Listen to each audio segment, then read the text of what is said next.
Hello.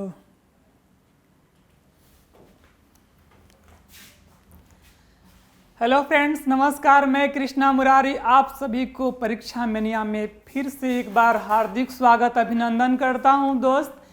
और आज की क्लास में हम जो इम्पोर्टेंट प्रश्न लेकर आए हैं वो है जैन धर्म से।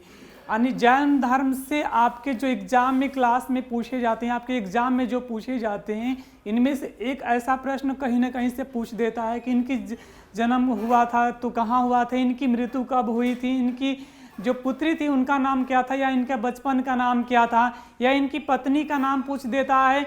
तो इसमें से जो आपके एग्ज़ाम के लिए महत्वपूर्ण होगा, तो चलिए हम आज के क्लास में शुरुआत करते हैं जैन धर्म। और इसमें से जो आपके एग्जाम में यदि प्रश्न आता है तो छूटने की संभावना ना हो, तो चलिए जल्दी से प्रैक्टिस करते हैं और क्लिक करके आगे निकलते हैं। यदि इसमें से यदि आपके एग्जाम में क्वेश्चन आता है तो बस इतना रिपीट कर लीजिए, इतना अभ्यास कर लीजिए कि बस आँख के सामने देखिए और सीधे से निकलिए। तो चलिए हम शुरुआत करते हैं आज के क्लास जैन धर्म। और इसमें से जो इम्पोर्टेंट जो महत्वपूर्ण प्रश्न है आपके सामने, चलिए सबसे पहले कि जैन धर्म के संस्थापक। तो देखिए जैन धर्म में टोटल तीर्थकर कितने हुए, तो जैन धर्म में टोटल 24 तीर्थकर हुए। कितने तीर्थकर हुए? 24 तीर्थकर हुए। तो पहला तीर्थकर यानी जैन धर्म के संस्थापक यानी सबसे पहले एवं प्रथम तीर्थकर कौन थे, तो याद रखिएगा ऋषभदेव थे। कौन थे? ऋषभदेव। तो याद रखिए जैन धर्म के पहले तीर्थकर कौन थे? ऋषभदेव थे। याद रखिए कौन थे? ऋषभदेव। यदि पूछे कि जैन धर्म के वास्तविक संस्थापक, तो 22वें तीर्थकर कौन थे, तो 22वें तीर्थकर पूछे तो याद ये पूछता है आपके एग्जाम में कि 23वें कौन थे, 22वें कौन थे, प्रथम कौन थे, 24वें कौन थे, वास्तविक संस्थापक कौन थे। तो याद रखिएगा कि जैन धर्म के वास्तविक संस्थापक जो थे वो महावीर थे, और महावीर स्वामी 24वें तीर्थकर थे। कौन से थे? 24वें तीर्थकर थे। जैन धर्म के 22वें तीर्थकर कौन थे? बताइए कि जैन धर्म के जो 22वें तीर्थकर थे, तो 22वें तीर्थकर थे अरिस्टनेमी। कौन थे? अरिस्टनेमी। और पूछे कि जैन धर्म के 23वें तीर्थकर कौन थे, तो जैन धर्म के 23वें तीर्थकर कौन थे? पार्श्वनाथ। बताइए कौन से थे? पार्श्वनाथ। तो फर्स्ट है कि जैन धर्म के पहले संस्थापक कौन थे, यानी प्रथम संस्थापक कौन थे, तो ऋषभदेव थे। कौन थे? ऋषभदेव थे। और जैन धर्म के वास्तविक संस्थापक कौन थे? महावीर स्वामी थे। कौन थे? महावीर स्वामी। तो ये कौन सा तीर्थकर थे? तो 24वें तीर्थकर थे। तो 22वें तीर्थकर कौन थे? तो 22वें थे अरिस्टनेमी। कौन थे? 22वें अरिस्टनेमी। और 23वें पूछे तो याद रखिएगा पार्श्वनाथ थे। चलिए बताइए कि पार्श्वनाथ को ज्ञान की प्राप्ति, यानी पार्श्वनाथ जो थे 23वें तीर्थकर थे। कौन थे? 23वें तीर्थकर। तो इनको ज्ञान की प्राप्ति कहाँ हुई थी, तो याद रखिएगा समेध पर्वत पर। कहाँ हुई थी इनको ज्ञान की प्राप्ति? समेध पर्वत पर। पार्श्वनाथ ने कितनी शिक्षा दी, तो याद रखिए 4 शिक्षाओं दी। पार्श्वनाथ ने कितनी शिक्षा दी? 4 शिक्षा दी। कौन कौन? पहला है सत्य, यानी सत्य के साथ। दूसरी है अहिंसा। तीसरी क्या दिए? अस्तेय, चोरी नहीं करना। क्या दिए? चोरी नहीं करना। और चौथे क्या दिए? अपरिग्रह, यानी धन संपत्ति इकट्ठा नहीं करना। क्या है? धन संपत्ति इकट्ठा नहीं करना। तो 5वां जो व्रत जोड़े, तो 5वां व्रत कौन सा था? ब्रह्मचर्य था। कौन सा? ब्रह्मचर्य। और ब्रह्मचर्य किसने जोड़ा था, तो याद रखिएगा 24वें तीर्थकर। कौन? 24वें तीर्थकर। और 24वें तीर्थकर कौन थे? महावीर स्वामी थे।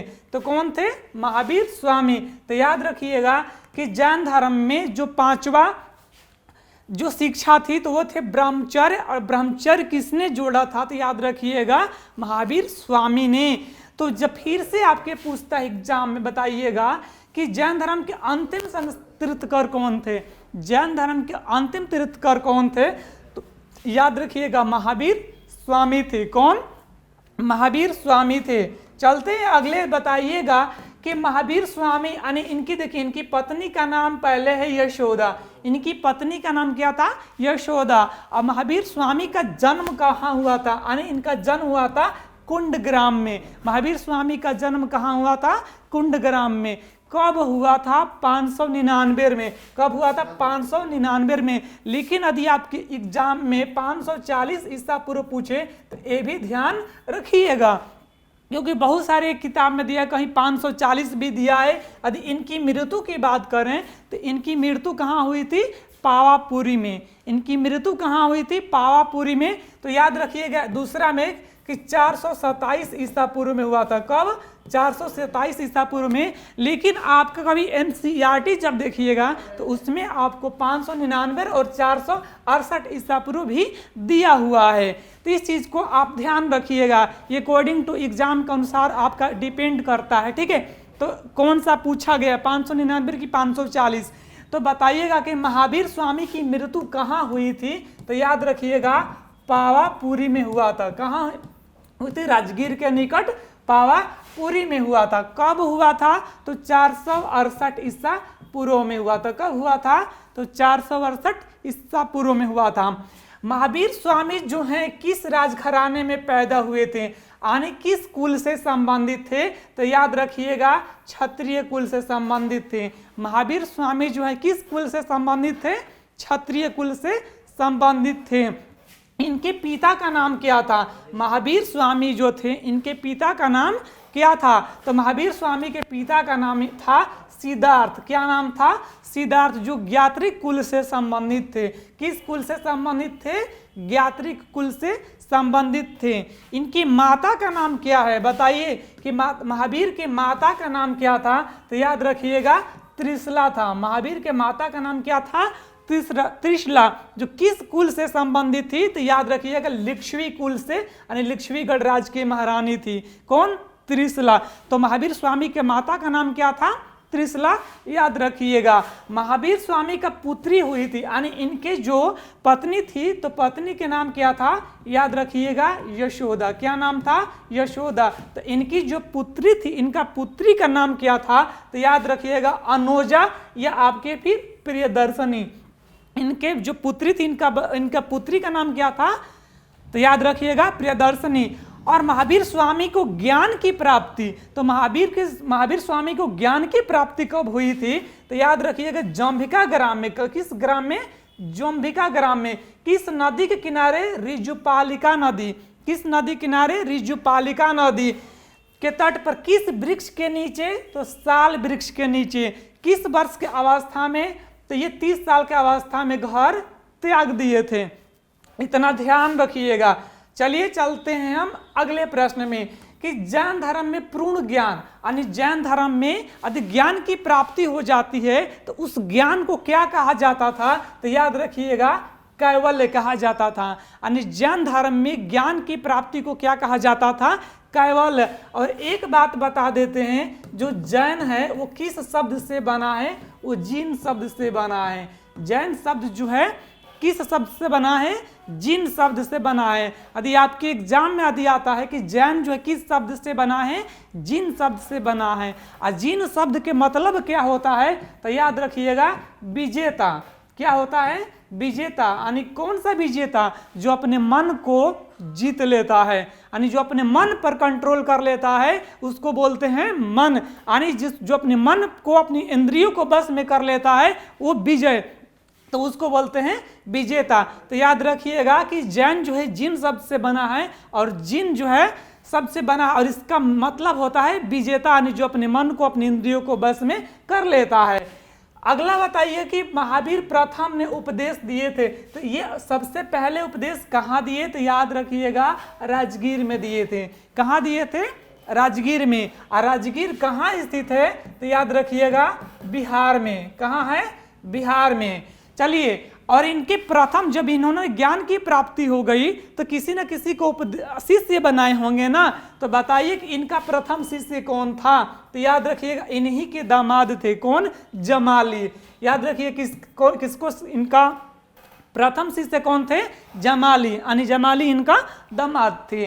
तो एक बात बताइए कि महावीर स्वामी और बुद्ध कौन? महावीर स्वामी और गौतम बुद्ध ने किसके शासन उपदेश दिया था? दोनों लोग उपदेश दिए थे। किसके शासन काल में उपदेश दिए थे? तो याद रखिएगा मगध के नरेश। कौन? मगध के शासक कौन थे? तो याद रखिए बिंबिसार। कौन थे? बिंबिसार। अब बिंबिसार किस वंश से संबंधित थे? तो याद रखिएगा हर्यक वंश से संबंधित थे। किस वंश से संबंधित थे? हर्यक वंश से संबंधित थे। और जैन धर्म के बताए त्रिरत्न कौन सा है? जैन धर्म के त्रिरत्न बताइए कौन सा है? तो देखिए जैन धर्म के त्रिरत्न है सम्यक दर्शन सहित देखिए सम्यक ज्ञान और सम्यक आचरण का पालन करना। यानी सम्यक दृष्टि, सम्यक ज्ञान, सम्यक आचरण किस धर्म का प्रतीक है? तो याद रखिए जैन धर्म के त्रिरत्न हैं। जैन धर्म के दो संप्रदाय बट गए। जैन धर्म के दो संप्रदायों में बट गए। कौन कौन? श्वेतांबर। कौन सा? जो श्वेत धारण करते हैं। दूसरा दिगंबर। तो याद रखिएगा श्वेतांबर और दिगंबर में बट गए। कौन? जैन धर्म। बात करते हैं, देखिए श्वेतांबर संप्रदाय के संस्थापक कौन थे? बताइए कि श्वेतांबर संस्थापक यानी श्वेतांबर संप्रदाय के संस्थापक कौन थे? तो श्वेतांबर संप्रदाय के अस्थूल भद्र थे। कौन थे? अस्थूल भद्र। श्वेतांबर जो संप्रदाय था उसका संस्थापक कौन थे? अस्थूल भद्र। ठीक है। आदि पूछे कि दिगंबर संप्रदाय के संस्थापक कौन थे? दिगंबर संप्रदाय के संस्थापक कौन थे? तो उसका याद रखिएगा भद्रबाहु। कौन थे दोस्त? भद्रबाहु। ठीक है। अगला बताइए कि जैन धर्म की जीवनी का उल्लेख किसमें किया गया है? जैन धर्म के तीर्थकर, जो जैन धर्म के तीर्थकर हुए, तो तीर्थकर टोटल कितने हुए? 24 तीर्थकर हुए। तो इनका उल्लेख किसमें किया गया है? तो याद रखिएगा कल्पसूत्र में किया गया है। किसमें किया गया है? कल्पसूत्र में किया गया है। कल्पसूत्र की रचना किसने किया था? तो कल्पसूत्र की रचना भद्रबाहु ने किया था। कल्पसूत्र की रचना किसने किया था? तो याद रखिएगा भद्रबाहु ने किया था। चलिए जैन साहित्य को क्या कहा जाता है? तो जैन साहित्य को कहा जाता है आगम। जैन साहित्य को क्या कहा जाता है? जैन साहित्य को कहा जाता है आगम। इसका ध्यान रखिएगा। चलिए देखते हैं हम अगला कि आजीवक पंथ का, इसके बाद आजीवक पंथ का प्रवर्तक कौन थे? आजीवक पंथ के प्रवर्तक कौन थे? तो आजीवक पंथ के प्रवर्तक थे या मखल्ली गोसाल। कौन थे? मखल्ली गोसाल। तो आजीवक पंथ पूछे ना कि आजीवक पंथ के प्रवर्तक कौन थे? तो याद रखिएगा मखल्ली गोसाल। बात करते हैं भागवत यानी दोस्त भागवत धर्म यानी वैष्णव धर्म के प्रवर्तक कौन थे? तो भागवत से याद रखिएगा भगवान कृष्ण। भागवत से याद रखिएगा भगवान कृष्ण। तो भागवत गीता आप सुने होंगे ना कि भागवत गीता, तो दोस्त भागवत यानी जो कृष्ण भगवान की रचना है यानी जितना उनका उपदेश का, तो किसमें है? तो भागवत गीता में। तो बताइए कि श्री भागवत वैष्णव धर्म के प्रवर्तक कौन थे?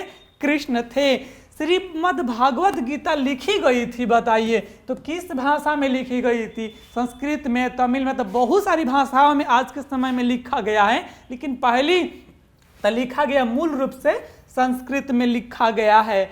बताइए भक्ति आंदोलन का प्रारंभ कब हुआ? तो भक्ति आंदोलन का प्रारंभ ना अलवर संतों द्वारा हुआ था। तो अलवर जो संत थे ये दक्षिण भारत से बिलोंग करते थे। कौन? अलवर संतों यानी दक्षिण भारत से संबंधित थे। बताइए सूफी संप्रदाय यानी सूफी धर्म का विकास किसने किया? तो देखिए सूफी धर्म आंदोलन का विकास किस सदी में हुआ? तो याद रखिएगा पूछता है आपके एग्जाम में कि सूफी आंदोलन का विकास किस सदी में हुआ? तो याद रखिएगा 9वीं सदी में हुआ। किस सदी में? 9वीं सदी में हुआ। इसके बाद आते हैं कहाँ? इस्लाम धर्म पर। कहाँ आते हैं? इस्लाम धर्म पर। तो इस्लाम धर्म के संस्थापक कौन थे? तो याद रखिएगा हजरत मोहम्मद साहब थे। इस्लाम धर्म के संस्थापक कौन थे? हजरत मोहम्मद साहब थे। और इनका जन्म कब हुआ था? तो 570 ईस्वी में हुआ था। कब हुआ था? 570 ईस्वी में हुआ था। कहाँ हुआ था? तो याद रखिएगा मक्का में हुआ था। कहाँ हुआ था? मक्का में हुआ था। और हज करने के लिए कहाँ जाते हैं? Mecca Medina. कहाँ जाते हैं? Mecca Medina. तो मोहम्मद साहब को बताइए, तो इनको ज्ञान की प्राप्ति कहाँ मिली थी? जैसे भगवान गौतम बुद्ध को पीपल वृक्ष के नीचे मिला था, भगवान बुद्ध को दोस्त किसके नीचे ज्ञान की प्राप्ति मिला था? पीपल वृक्ष के नीचे। और महावीर स्वामी को ज्ञान की प्राप्ति मिला था साल वृक्ष के नीचे। तो बताइए, इसका कमेंट बॉक्स में दोस्त आंसर देना कि हजरत मोहम्मद साहब को ज्ञान की प्राप्ति कहाँ हुई थी? तो बताइएगा, हीरा नामक गुफा में हुआ था। कहाँ हुआ था? हीरा नामक गुफा में हुआ था। किनको ज्ञान की प्राप्ति? हजरत मोहम्मद साहब को। किसको ज्ञान की प्राप्ति? हजरत मोहम्मद साहब को। चलिए, ज्ञान की प्राप्ति हुई। इसके बाद ना दोस्त हिजरी संवत की शुरुआत इन्होंने किया था। हिजरी संवत की शुरुआत किसने किया था? तो याद रखिएगा 622 ईस्वी में किए थे। किस ईस्वी में? 622 में किए थे। किसने किया था? हजरत मोहम्मद साहब ने किए थे। चलिए, हिजरी संवत की शुरुआत हुई थी 622 में। अब बताइए कि हिजरी संवत की शुरुआत कब हुई? 622 में। और मोहम्मद साहब की मृत्यु कब हुई थी? तो याद रखिएगा 632 ईस्वी में। कब हुई थी? 632 में। कहाँ हुई थी? तो याद रखिएगा मदीना में हुई थी। कहाँ हुई थी? मदीना में हुई थी। चलिए, बात करते हैं हम अगला कि प्रथम जैन सभा। तो प्रथम जैन सभा कहाँ हुआ था? तो सबसे पहले हुआ था, बताइएगा कि प्रथम जैन सभा तो 300 ईसा पूर्व में हुआ था। 300 ईसा पूर्व में हुआ था। हुआ था कहाँ? तो याद रखिएगा पाटलिपुत्र। कहाँ हुआ था? पाटलिपुत्र। अब देखिए, उस समय पाटलिपुत्र कौन से शासक के शासनकाल में हुआ था? तो याद रखिएगा चंद्रगुप्त मौर्य। कौन से शासक? चंद्रगुप्त मौर्य के शासन काल में हुआ था। चंद्रगुप्त मौर्य के शासन काल में हुआ था। और उसकी अध्यक्षता किसने किया था? स्थूलभद्र ने किया था। किसने किया था अध्यक्षता? उस समय स्थूलभद्र ने किया था। चलिए, दूसरी जैन सभा बताइए कि दूसरी जैन सभा कब हुई थी? तो 512 ईस्वी में हुआ था। दूसरी जैन सभा कब हुई थी? 512 ईस्वी में हुआ था। कहाँ हुआ था? तो वल्लभी में। कहाँ हुआ था? वल्लभी में। ठीक है, नहीं पता है तो वल्लभी कहाँ स्थित है? गुजरात में। कहाँ स्थित है वल्लभी? याद रखिएगा गुजरात में। ठीक है, और वल्लभी में। और कहाँ हुआ था? गुजरात में। और ये इसकी अध्यक्षता किसने किया था? तो याद रखिएगा द्विवर्धी क्षमा श्रवण ने। इसकी अध्यक्षता किसने किया था? द्विवर्धी क्षमा श्रवण ने की थी। ठीक है, तो आज के दोस्त ये जो हम प्रश्न लेकर आए थे आपके एग्जाम के लिए काफ़ी महत्वपूर्ण था। और इसमें से एक प्रश्न आपके एग्जाम में आ सकता है या मे भी आएगा ही। चाहे आप किसी एसएससी का, जीडी का या कोई भी ऑल राउंड एग्जाम का प्रिपरेशन करते हैं तो जैन धर्म, बौद्ध धर्म से क्वेश्चन पूछता है। मिलते हैं दोस्त हम अगले क्लास में। और आप जितना हो सके ना अभ्यास कीजिए, क्योंकि कहते हैं ना कि करत करत अभ्यास होते जड़मति हो तो सुजान। तो याद रखिएगा। अब दोस्त यदि हमारा क्लास पसंद आता है तो एक बात बता देते हैं। देखिए, हमारे सामने आप हमारे ऑफिशियल यानी टेलीग्राम चैनल पर जाकर जुड़ सकते हैं। जो भी डाउट होगा सारा डाउट आपका क्लियर यानी दूर कर दिया जाएगा। यदि क्लास पसंद आता है ना दोस्त, लाइक शेयर कमेंट करना मत भूलिएगा, क्योंकि कमेंट कीजिएगा तभी हमको पता चलेगा कि शायद आपका अभ्यास कितना गति से हो रहा है। चलिए दोस्त, मिलते हैं अगली क्लास में। तब तक के लिए दोस्त जय हिंद, धन्यवाद।